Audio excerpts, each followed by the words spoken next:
You're watching News at Prime. There are growing concerns over the deaths of initiates in the Eastern Cape as the summer initiation season gets underway. The Jara family is grieving the loss of their son, who was allegedly circumcised by an illegal traditional surgeon and treated by an illegal traditional nurse in Mthatha. The Premier, Oscar Mabuyane, says 3 initiates have died in the province since the start of the season 2 weeks ago. Newzroom Afrika's Ntsiki Nohiya tracking that story for us, and she joins us live from outside the Mthatha Regional Hospital. Ntsiki, good afternoon to you. It is quite tragic indeed. 3 initiates have already died at the start of the summer initiation season. I remember at one point that the traditional leaders were speaking very strongly, particularly against those who establish illegal initiation schools when they have no experience of what they are doing, handling children who potentially could die in their hands. What is the sentiment from the traditional leadership after the deaths of these 3 initiates? Well, good afternoon to you too, Oli. That's the same sentiment that they echoing even this time around, you know, educating people, campaigning around the province, going to schools even before the initiation season could start. You remember that during the winter initiation season, 14 initiates perished in their initiation schools, and 113 of them were admitted in different hospitals around the province. And this time around, only 2 weeks, ago into the initiation summer season, 3 have been confirmed dead, and the Jara family initiate is the 4th one. What we're hearing from the family as we visited them this morning is that the grandmother confessed that they didn't inform her that they were going to, to the mountain, and as a result, they went to an illegal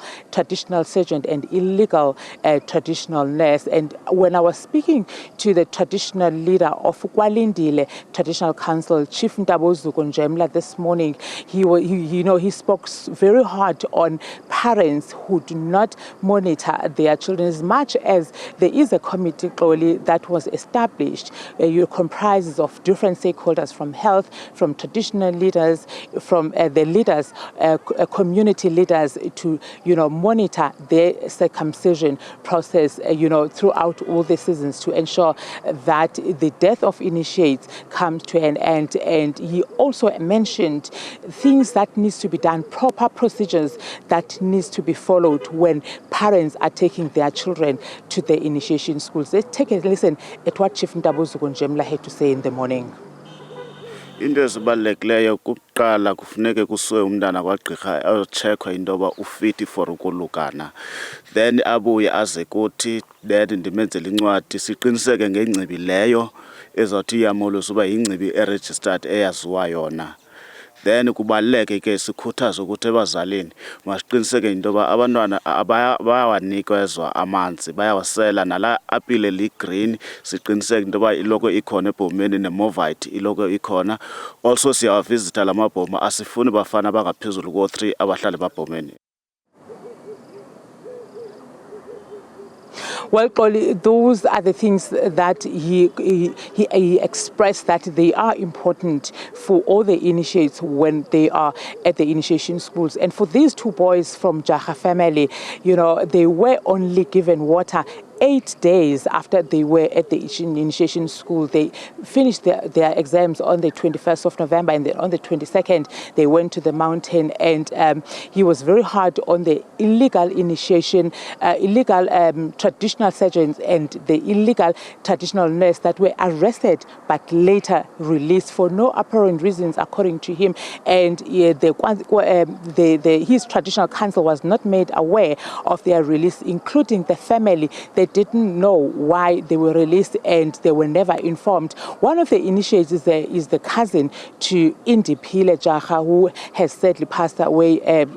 This is the hospital, Mthatha Regional Hospital. This is where he is currently getting treatment. And when I checked to the family, how is he doing, they were saying that he is critical but stable. But Indiphile Jara, who had just finished writing his final exams at Ngubesizwe Senior Secondary School, Kwalindile, will be laid to rest next week, Wednesday. And the Traditional Council of Kwalindile is now organizing a meeting with all the stakeholders, including the police and the NPA, to find out what informs the person when he has been arrested, appeared in court, and be released without informing the other parties. Nohiya, it's a very tragic story indeed for the Jara family.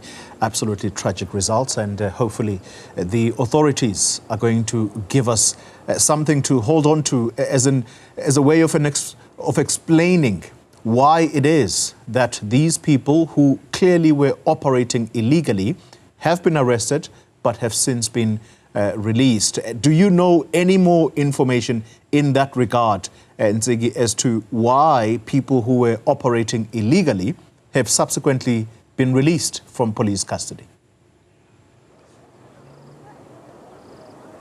Well, the Chief Ntsiki was saying that he was also surprised that these people were released from custody, and that he was not aware, that there was this illegal initiation school, because all those that are legal, they are registered through him as the traditional council here in Kwalindile administrative area. But this one was a botched or bogus initiation school he was not aware of. And he also called on parents to be vigilant and inform even the neighborhood if they are suspicious of any illegal traditional surgeon and illegal traditional nurse, as it is the case here at the Jara family.